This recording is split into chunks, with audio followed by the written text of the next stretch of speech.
everybody out on YouTube. This is Michael the Geek for Life with another First Impressions video, and I'm going to apologize in advance because this one's actually kind of late. It's for Star Trek Beyond. I'm about 2 weeks late. I saw it 2 weeks ago, and I did record a video and I can't find it anywhere. I took it off my phone, put it on my laptop. I haven't been able to find it to post it, so I just decided to make another one. So I do apologize for how late this is.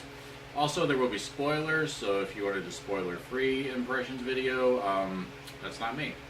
So anyway, getting into it. I like this movie. This is a good movie. This is the first of the 3 Abrams movies that I thought was genuinely very good.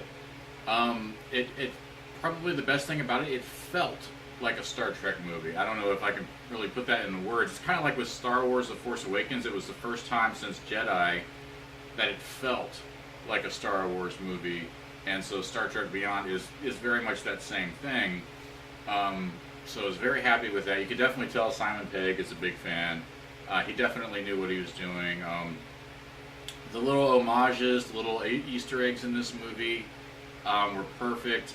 He knew exactly what to do. You know, the whole things are starting to feel episodic, and 966 days into their mission, you know, because September 1966 is when Star Trek came out. You know, that's what an homage is. It's these little tidbits from the original. It's not Into Darkness where you just rip off entire scenes and try to pass them off as new. You know, this was, he knew what an homage, he knew what an Easter egg, he knew how to pay respect to the original and still bring something new. Some of the things I didn't like in it, the Yorktown station I didn't think was very Star Trek looking, but that's just, you know, me nitpicking a little bit.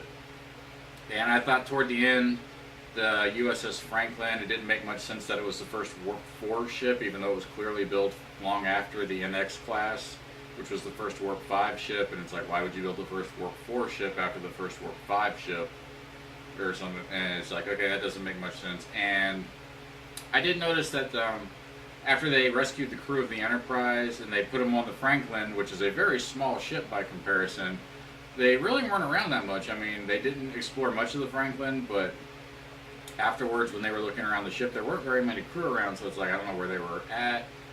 And the Franklin itself, whatever they built that ship out of, they need to build all the ships out of, because that thing basically ran through mountains and still kept going.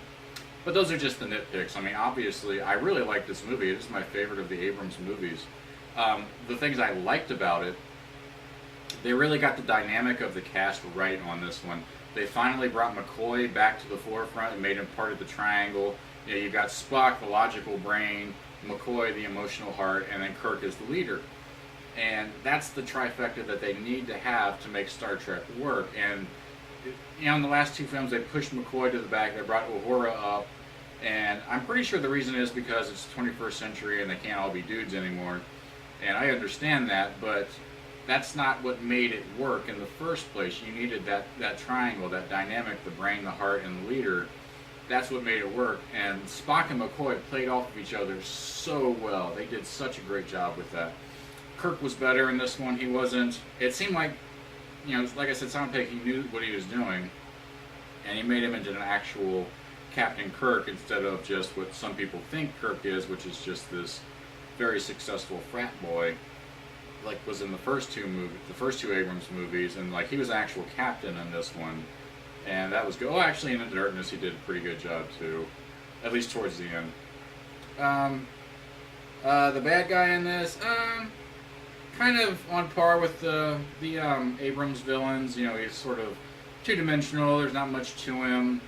Bad guy, villain of the week, kind of thing. His plan, at least his plan did sort of mesh up with what Star Trek is supposed to be, where it's a philosophical difference.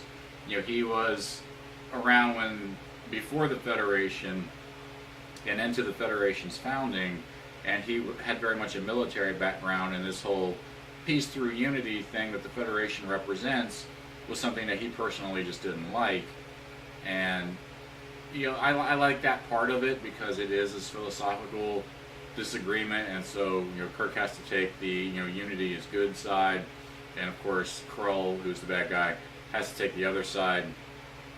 As far as how they kept him alive for over a century, somehow I guess he found the technology to sap the life force from other people, and he also winds up taking on their characteristics, which is why he doesn't look human at first. And then later he starts to look more human and starts to line up. I mean, the villain is the weak part of this movie, and so, but Star Trek's really not so much about the villains anyway. It's nice when you get the strong ones like Khan, but it's not a villain of the week type show, and unfortunately movies do often need that. That's unfortunate. What else? Just all the crew is amazing. They all got to work as an ensemble. I like that a lot. And I'm sorry to say the Enterprise did get destroyed. It did get destroyed in a pretty spectacular way, though, with all the swarm ships or drone ships or whatever they were, attacking the weak points, the nacelle housings and everything, and the neck of the ship. And they did do sort of a saucer separation on this one, which is kind of cool because they were supposed to be doing that in the original motion picture, and now we finally got to see it. So that was really good. And they did build an Enterprise A at the end, and it was only on screen for a few seconds. But I could tell that they had made some changes to it, like maybe they are listening to the fans as far as, what they didn't like about the Abrams Enterprise. And so they did make some alterations to it. I really didn't get a great look at it, but I did see, I think the nacelles are wider apart from, on the on the Abrams they're like that, and now they're supposed to be like this, which is much better. But I guess we'll see in the next movie if that actually holds up. And Leonard Nimoy, they did do a tribute to him, and I really liked it. The Zachary Quinto Spock was having a hard time dealing with hearing the news that that Spock Prime had died, and towards the end, in his possessions, he found an old cast photo. It's not supposed to be a cast photo, but that's what it is, of the original Star Trek crew. It looked like at the during the filming of Star Trek VI, maybe. And that was a really nice touch. Granted, there's no possible way Spock Prime could have had that picture, given he was sent back in time and the jellyfish was captured. He was on the planet, so unless he had it in his pocket the whole time, which is possible, then he didn't have that picture. But nobody gives a shit about that because it was a great moment, and we just ignore the fact that it doesn't necessarily make sense because it is that great moment. And of course, the Quinto Spock is thinking of leaving the Enterprise, leaving Uhura, and going off to make little Vulcans because since Vulcan was destroyed, the Vulcans are endangered. And that makes logical sense, but he knows how important the Enterprise and its crew was to Spock Prime, and so he decides to stay. And so that's really great, and that's probably the best homage in this entire Abrams franchise. Was that was great. Simon Pegg, he knows how to hit it. So I very much recommend this movie. I'm going to give it a 5 out of 5, honestly. It's an excellent movie. As far as first impressions go, I've only seen it once. Maybe on a repeat viewing I might not give it as high, but I will give it really high. This is what the Star Trek soft reboot should be. The first movie, the Abrams 2009 Star Trek, was alright. I have a lot of problems with it. Into Darkness was worse, but this is what it should be.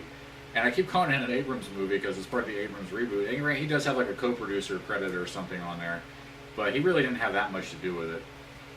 So he does Star Wars much better than Star Trek, and maybe he should kind of go over that way. But I'll talk a lot. I have an Abrams video, or an Abrams Star Trek video I want to do at some point in the future, and I'll go into that much more. But Star Trek Beyond, I do recommend. I think it was great. One of the better movies to come out this year, and really one of the best Star Trek movies to come out since, honestly, 20 years ago. Star Trek First Contact was the last Star Trek movie I truly, personally consider to be good.